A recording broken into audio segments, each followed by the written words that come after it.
મારી બર્થડે તો હજી ચાલુ જ છે, કારણ કે ગિફ્ટો, વાલ, પ્રેમ મને હજી સુધી મળી રહ્યું છે. છેક નારેશ્વરથી મારા માટે ગિફ્ટ આવી છે, જેનું અનબોક્સિંગ હું કરી રહી છું અને આમ સુપર એક્સાઇટેડ જોવા માટે, કારણ કે તમને બધાને ખબર છે ને ગિફ્ટ્સ બહુ ગમે છે. ગેસ કરો ચાલો શું હશે આમાં, શું હશે. એક તો ધરતીબેન છે નહીં, મારે એકલા હાથે આ અનબોક્સિંગ કરવું પડે છે.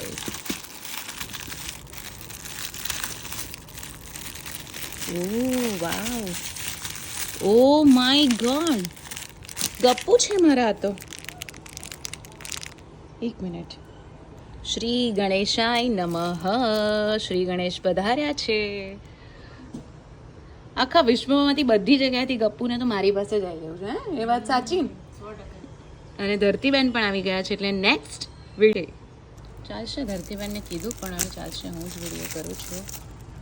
અને આમાં પણ હજી કંઈક છે બહુ જ સરસ, મને ખ્યાલ નથી શું છે.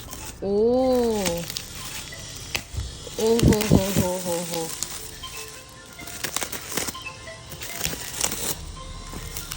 વાહ ભાઈ વાહ.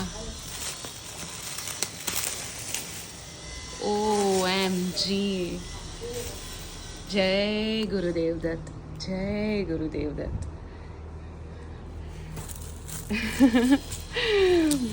કહેવાય છે ને કે શિષ્ય પોતાની યોગ્યતા કેળવે તો ગુરુ સામે ચાલીને એને ત્યાં આવે છે અને એને માર્ગદર્શન આપે છે. એવી જ વાત થઈ છે. જો ધરું, બહુ જ સરસ, બહુ જ સરસ.